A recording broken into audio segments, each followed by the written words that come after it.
الحمد لله وكفى وسلام على عباده الذين اصطفى أما بعد فأعوذ بالله من الشيطان الرجيم بسم الله الرحمن الرحيم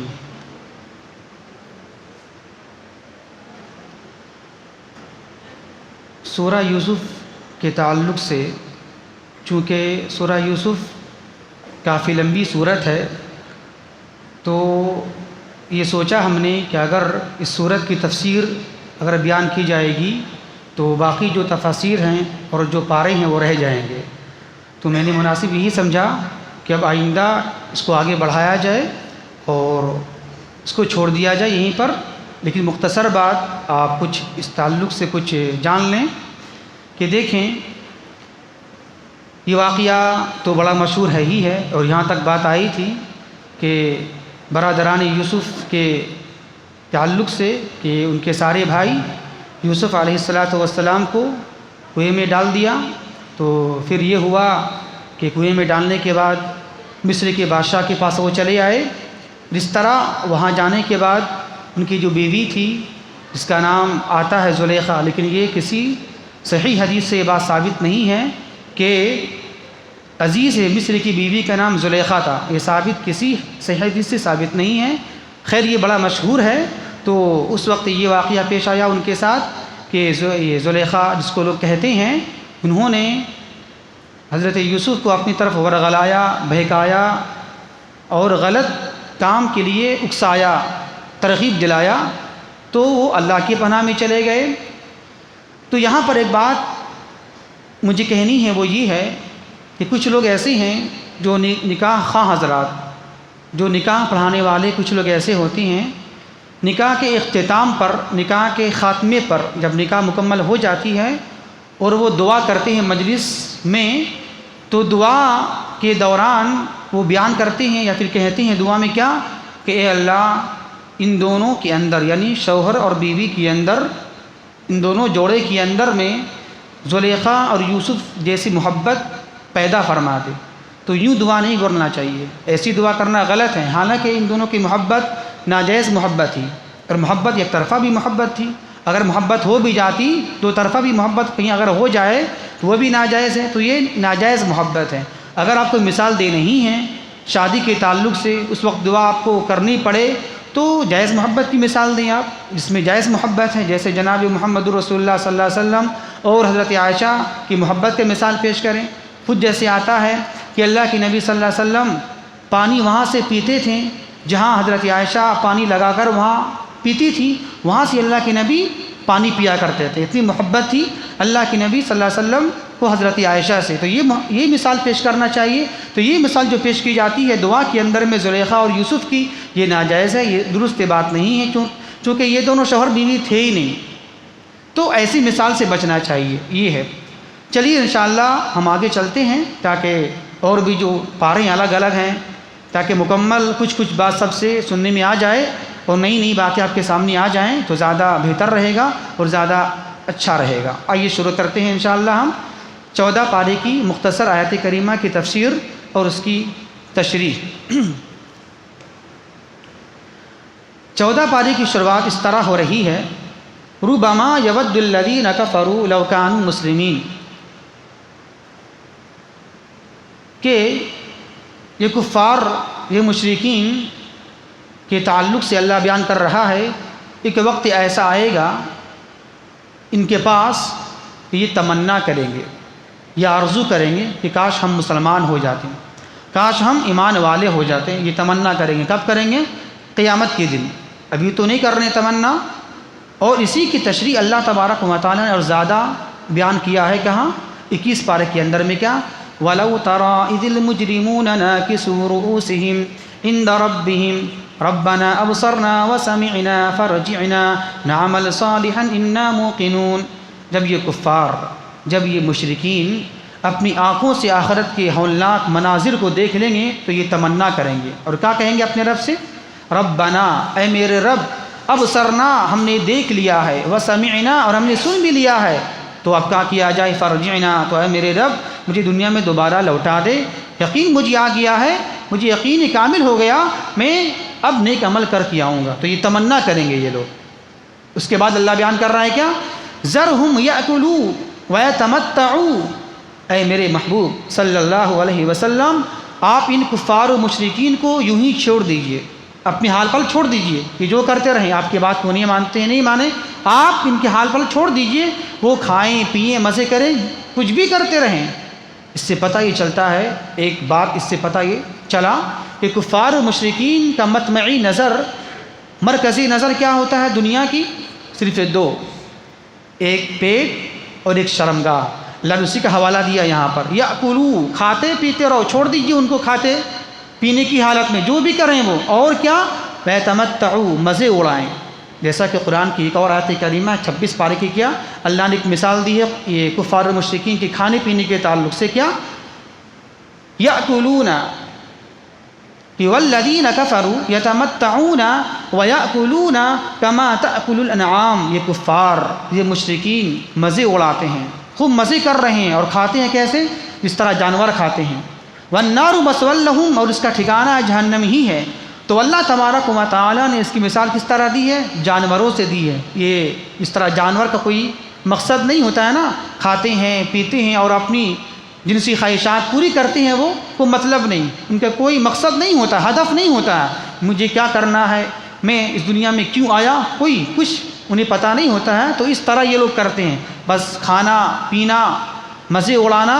تو اصل ان کا مقصد کیا ہے؟ دو، ایک پیٹ اور ایک شرمگاہ، اسی کی پوجا کی جائے. تو اللہ نے اسی کا حوالہ دیا ہے. تو ہم مسلمان کو اس سے پرہیز کرنا چاہیے. اس کے بعد اللہ تبارک و تعالیٰ اسی صفحے کے اندر میں نیچے میں کیا اللہ بیان کر رہا ہے؟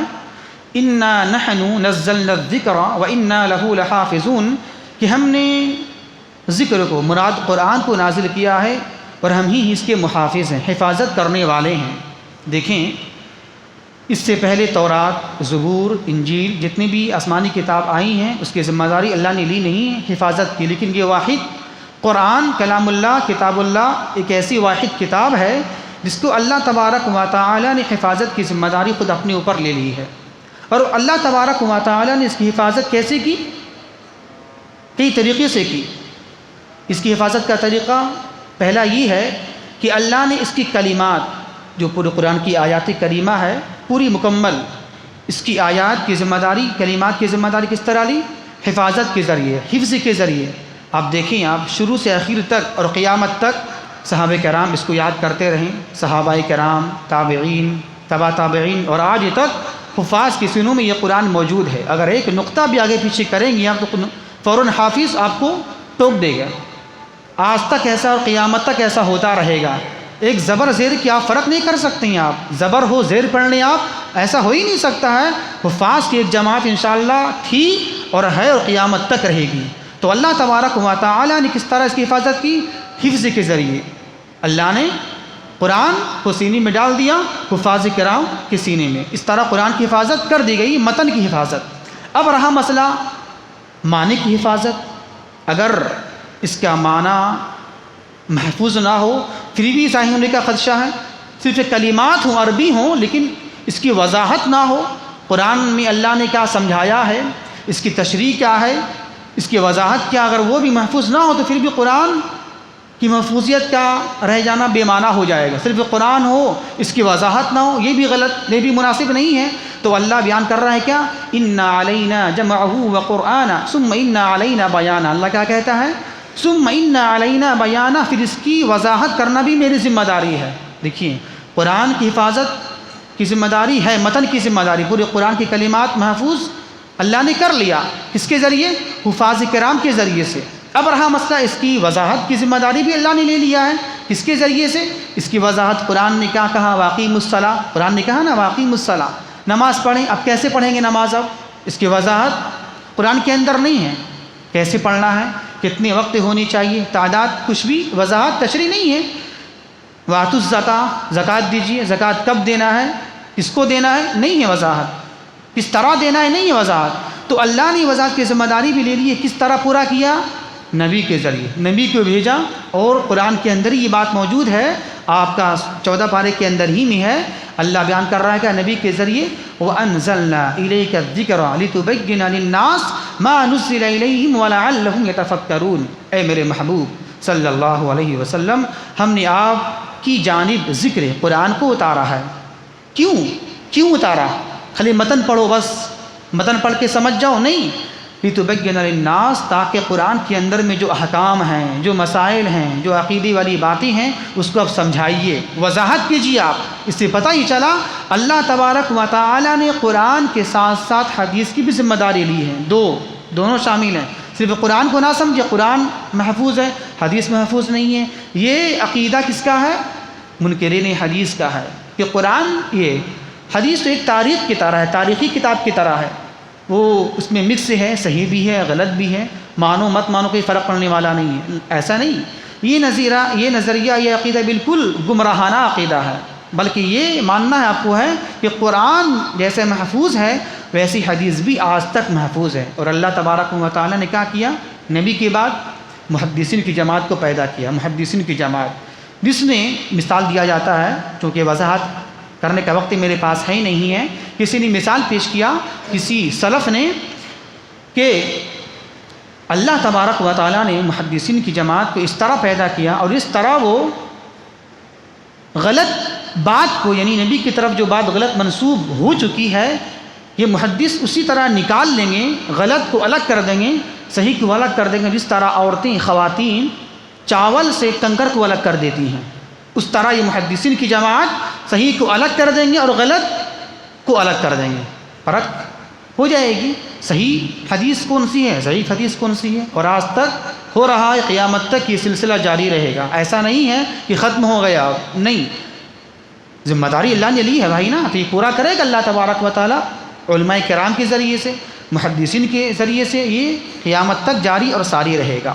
اس کے بعد اللہ تبارک و تعالیٰ دوسری صفحے کے اندر بیان فرما رہا ہے ایک بات کہ وَلَقَدْ خَلَقْنَا الْإِنسَانَ مِنْ صَلْصَالٍ مِنْ حَمَإٍ مَسْنُونٍ، کہ ہم نے انسان کو پیدا کیا ہے من صلصال، کھنکھناتی مٹی سے، اور کس سے؟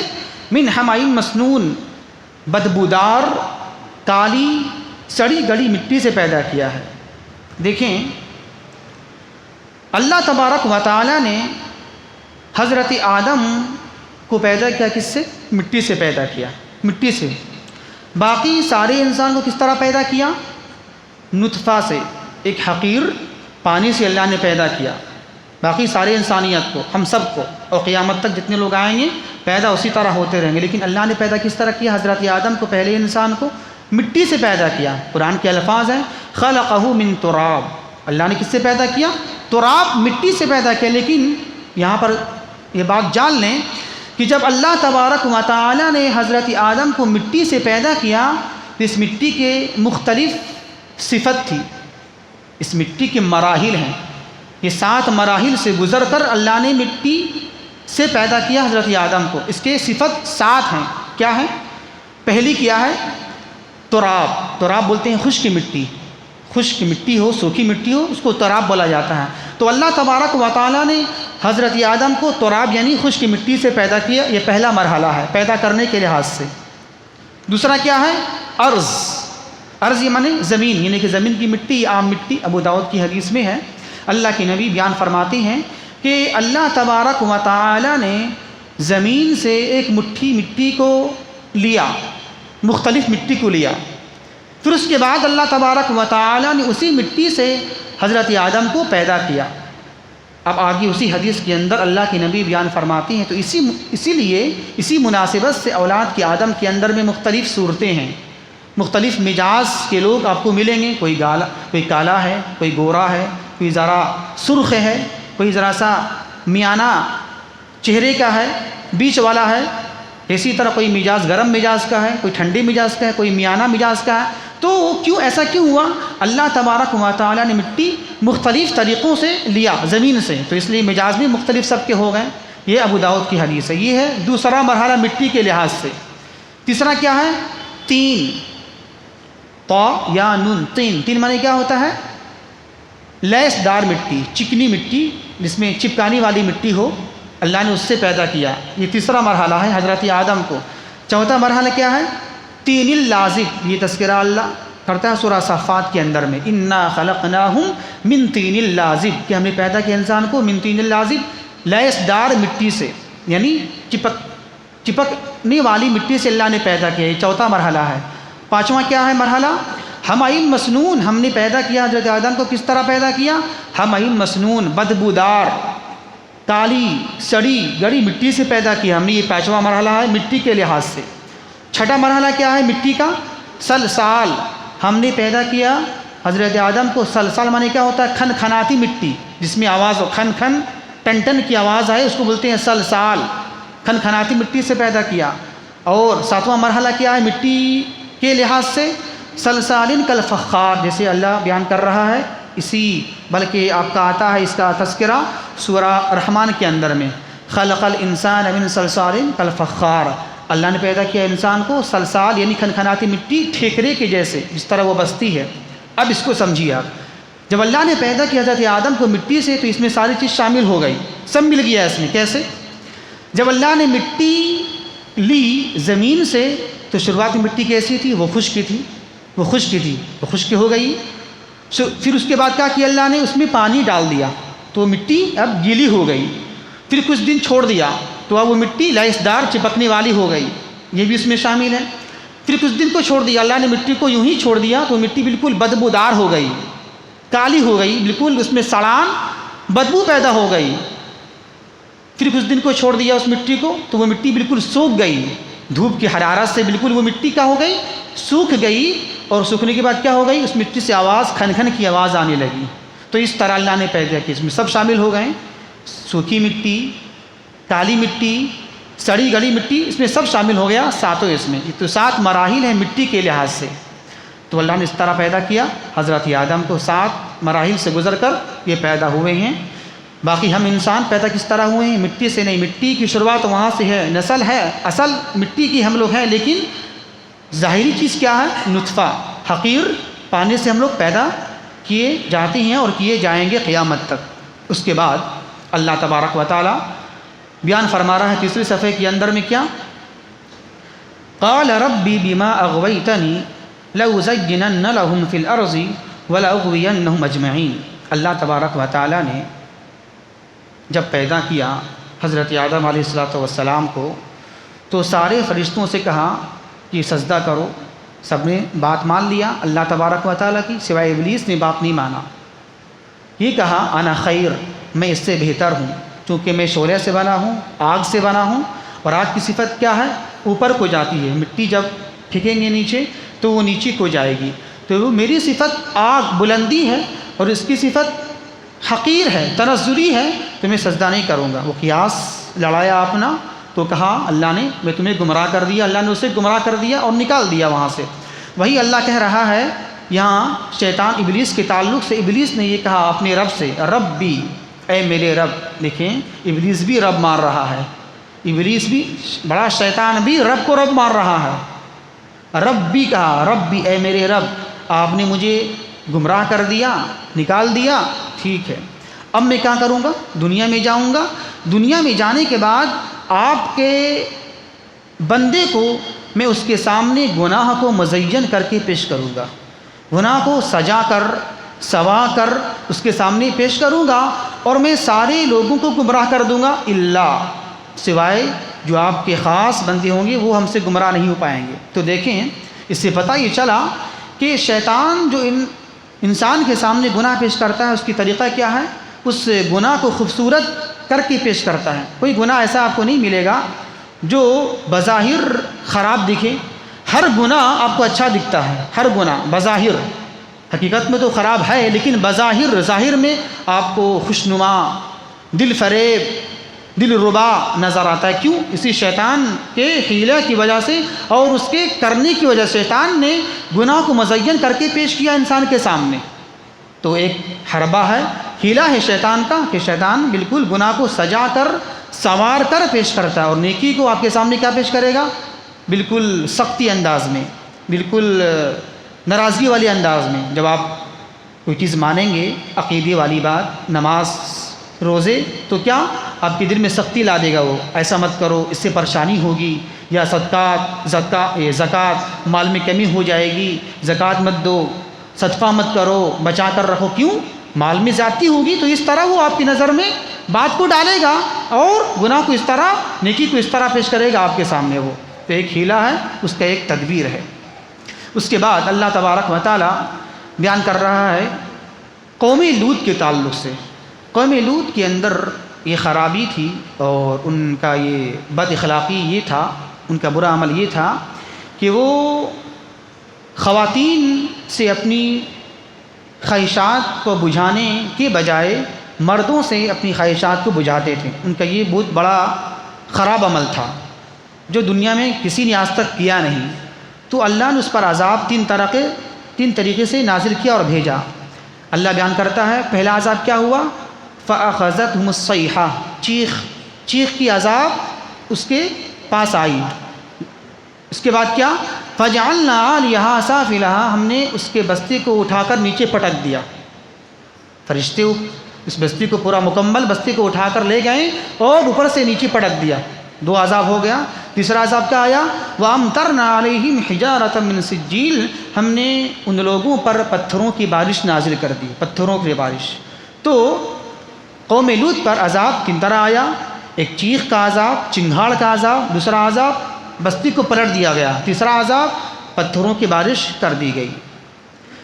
اس کے بعد اللہ تبارک و تعالی بیان فرماتا ہے ہم انسان کے انعام کے تعلق سے. اللہ نے کیا کہا؟ اسے فائدہ دیا دنیا کے اندر میں. کیا؟ وَالْأَنْعَامَ خَلَقَهَا لَكُمْ فِيهَا دِفْءٌ وَمَنَافِعُ وَمِنْهَا تَأْكُلُونَ کہ اللہ تبارک و تعالی نے ہم انسانوں کے لیے جانور پیدا کیا ہے، اس سے ہم گرمی حاصل کرتے ہیں، منافع لیتے ہیں اور کھاتے بھی ہیں. کچھ جانور ایسے ہیں جس کا گوشت کھاتے ہیں، کچھ کے جانور کے اون بال کو لے کر ہم کپڑے بناتے ہیں، اونی لباس بناتے ہیں. یہ اللہ کی کیا ہے؟ اللہ کی نشانیاں ہیں اور اللہ تبارک و تعالیٰ کا انعام ہے ہم انسانے کے اوپر. اس کے بعد اللہ آخر میں کیا فرماتا ہے؟ وَيَخْلُقُ مَا لَا تَعْلَمُونَ، ایسی چیزیں پیدا کریں گے جو تم جانو گے نہیں، اس کا علم تمہیں نہیں ہو پائے گا. تو آج جو ہمارے پاس جو موبائلز فون ہیں، جو فلائٹ ہیں، تو یہ اللہ یہ اسی کی طرف اشارہ کر رہا ہے. اللہ ایسی چیز پیدا کرے گا آئندہ جسے تم جان نہیں پاؤ گے. پہلے کو پتا تھا پہلے لوگ کو کہ فلائٹ ایجاد ہو جائے گا، موبائل ہاتھ میں آئے گا نہیں. تو اللہ اسی کا اشارہ کر رہا ہے کہ ہم اور بھی تخلیق کریں گی آئندہ جسے تم جان نہیں پاؤ گے. واقعی میں آج دیکھ لیں آپ، ایسی چیز آ رہی ہے جس کے علم میں پہلے نہیں تھا لوگوں کو، لیکن آئندہ بھی آنے والی ہے. تو اشارہ کر دیا اللہ نے کہ ایجادات ہوتا رہے گا، لیکن بدعات نہیں کرنا آپ کو. ایجادات ہے اور ہوتا رہے گا قیامت تک. لوگ ترقی کرتے رہیں گے دنیا کے لحاظ سے، لیکن دن کے لحاظ سے آپ کو ترقی نہیں کرنا ہے، پیچھے ہی جانا آپ کو ہے. ترقی کا مطلب نیک عمل کرنا ہے، لیکن زیادتی یا کمی نہیں کرنا آپ کو ہے. بدعات اور دین کے اندر میں جو جتنا ہے اتنا ہی ماننا، لیکن دنیا کے اندر میں آپ آگے بڑھ سکتے ہیں. اس کے بعد اللہ تبارک و تعالی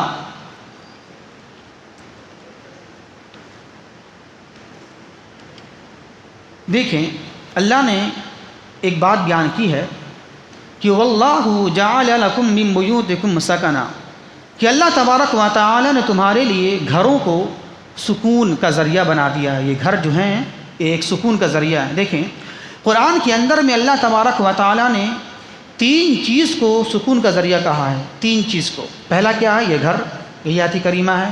اللہ نے تمہارے گھروں کو تمہارے لیے سکون کا، آرام کا ذریعہ بنا دیا ہے. مطلب کیا ہوا؟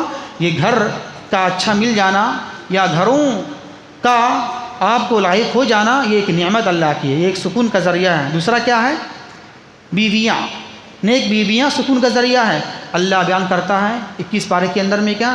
وَمِنْ آيَاتِهِ أَنْ خَلَقَ لَكُم مِّنْ أَنفُسِكُمْ أَزْوَاجًا لِتَسْكُنُوا إِلَيْهَا وَجَعَلَ بَيْنَكُم مَّوَدَّةً وَرَحْمَةً، کہ اللہ کی نشانی بہت ساری ہیں. اسی نشانی میں سے ایک نشانی کیا ہے؟ اللہ نے تمہارے لیے جوڑے آپس میں بنائے ہیں اور اللہ نے تمہارے لیے بیویاں پیدا کی ہیں تاکہ تم اس سے سکون حاصل کرو، وہاں آرام حاصل کرو، وہاں اطمینان حاصل کرو. تو یہ دوسری چیز ہے، جو بیویاں نیک ہوتی ہیں وہ سکون کا ذریعہ بن جاتی ہیں. وہ یہ 2. تیسرا کیا ہے؟ اللہ تبارک و تعالی 20 پارے کے اندر بیان فرماتا ہے کیا؟ الم یروا انا جعلنا اللیل لیسکنوا فیہ، کہ کیا لوگ نہیں دیکھتے ہیں، سمجھتے ہیں کہ ہم نے رات کو سکون کا ذریعہ بنا دیا ہے، کہ رات بھی سکون کا ذریعہ ہے. تو پتہ چلا 3 چیز سکون کا ذریعہ ہے، ایک گھر اور ایک نیک بیویاں اور ایک رات میں سکون ملتا ہے، آپ سوتے ہیں، اس سے پتہ ہی چلا کہ رات میں کام نہیں کرنا چاہیے، رات میں سونا چاہیے، دن میں کام کرنا چاہیے۔ اللہ نے فطرت میں کیا رکھا ہے، رات میں سو اور دن میں کام کرو۔ جو یہاں آج کل نائٹ ڈیوٹی ہوتی ہے رات میں کام، یہ خلاف فطرت ہے، فطرت کے خلاف بغاوت کر رہے ہیں آپ کی صحت کمزور ہو جائے گی اس سے۔ رات میں سونا ہے، دن میں کام کرنا، اللہ نے دن کو معاش کا ذریعہ بنا دیا ہے۔ خود اللہ بیان کرتا ہے کیا سورہ اما پارے کے اندر میں، سورہ نبا کے اندر میں کیا، وَجَعَلْنَا النَّهَارَ مَعَاشًا، کہ ہم نے دن کو معیشت کا ذریعہ بنا دیا ہے، کمائیے آپ لیکن رات میں آ کر سوئیے آپ۔ تو جو لوگ دن میں کماتے ہیں اس کی روزی میں برکت ہوتی ہے، جو لوگ رات میں کماتے ہیں وہ خلاف فطرت کام کر رہے ہیں، وہ لوگ اس میں تھکاوٹ، صحت کی کمزوری اور زیادہ آپ کی بڑھ جائے گی۔ اس کے بعد اللہ تبارک و تعالی بیان فرماتا ہے من کفر باللہ من بعد ایمانہ الا من اکرہ وقلبہ مطمئن بالایمان، کہ جو اللہ کا انکار کر دے ایمان لانے کے بعد تو یہ غلط ہے۔ انکار کر دینا، مومن ہو چکے، انکار کر دیا اللہ کا، نہیں مانتے تو یہ غلط ہے، کفر ہے۔ لیکن ایک راستہ ہے، ایک ذریعہ ہے یا پھر ایک موقع ہے جہاں انکار کر سکتے ہیں۔ الا من اکرہ، جہاں آپ کو مجبور کر دیا جائے کہ تمہیں مار دیا جائے گا، بولو اللہ کچھ بھی نہیں ہے، تو وہاں یہ جائز ہے، یہ حکمت کا تقاضا ہے، اپنی جان کو بچانے کے لیے یہ جائز ہے۔ لیکن ہاں آپ کا دل مطمئن ہو ایمان پر، دل سے آپ نہ بولیں، آپ صرف زبان سے اقرار کر دیں لیکن دل میں آپ کا ایمان ہونا چاہیے۔ یہ آیت کریمہ کب نازل ہوئی، اس کا پس منظر کیوں نازل ہوئی، کس وقت نازل ہوئی؟ تو یہ آیت کریمہ اس وقت اتر رہی ہے اور نازل ہوتی ہے جب کفار و مشرکین نے صحابہ کرام کو مارا، ستایا، خوب پریشان کیا۔ اسی موقع سے کیا ہوا، کفار و مشرکین نے یاسر رضی اللہ تعالیٰ عنہ اور ان کی بیوی سمیہ رضی اللہ تعالیٰ عنہ کو شہید کر دیا، مار دیا، اور قتل کرنے کے بعد ان کے بیٹے عمار کو لے کر آیا ان کے لاش کے بعد کہ دیکھو تمہارے والدین کو ہم نے مار دیا ہے، اب تم محمد کا انکار کرو صلی اللہ علیہ وسلم، بولو کو اس کو ہم نہیں مانتے ہیں، ورنہ اگر نہیں مانو گے میری بات تو تمہارے بھی حشر یہی کر دوں گا میں، بولو محمد کچھ بھی نہیں ہے۔ تو انہوں نے انکار کر دیا، ٹھیک ہے میں نہیں مانتا ہوں، بول تو دیا تھا زبان سے لیکن اس کا دل مطمئن تھا ایمان پر۔ وہ صحابی رسول تھے، دوڑے دوڑے اللہ کے نبی کے پاس میں اور یہ کہا اے اللہ کے رسول صلی اللہ علیہ وسلم ہم نے زبان سے انکار کر دیا ہے آپ کی رسالت کا۔ اب وہ روتے جا رہے ہیں، رو رہے ہیں اور یہ واقعہ پیش کر رہے ہیں۔ تو کہا کوئی بات نہیں، تب اللہ نے یہ آیت نازل کی کہ ایسی بات نہیں ہے، ٹھیک ہے مجبوری کی حالت میں کفریہ بات زبان سے آپ نکال سکتے ہیں، اس کی اجازت ہے۔ جہاں آپ کی جان پل مصیبت آ جائے، بل پڑے، آپ کو لوگ مارنے کے لیے پیچھے لگ جائیں تو وہاں پر اجازت ہے اتنا کہ آپ صرف زبان سے، دل سے نہیں زبان سے اقرار کر سکتے ہیں کہ ہاں ٹھیک ہے میں اسے نہیں مانتا ہوں، لیکن ہاں آپ کا دل ایمان پر مطمئن ہونا چاہیے۔ تو اس سے پتہ ہی چلا کہ اسلام اور پورا ایمان حکمت سے لبریز ہے، حکمت سے پر ہے۔ ایسا نہیں ہے کہ ہر موقع پر اور ہر وقت بالکل آپ تیار رہیں اپنی جان کے لیے، اپنے مال کو لگا دینے کے لیے۔ کچھ واقعات، کچھ حالات ایسے بھی ہوتے ہیں جہاں کچھ بولنا پڑتا ہے۔ تو یہ کچھ مختصر تفسیر تھی 14 پارے کی۔ اللہ سے دعا ہے کہ اللہ تبارک و تعالی ہمیں صحیح سمجھ کی توفیق عطا فرمائے۔ وما توفیقی الا باللہ، والسلام علیکم ورحمۃ اللہ وبرکاتہ۔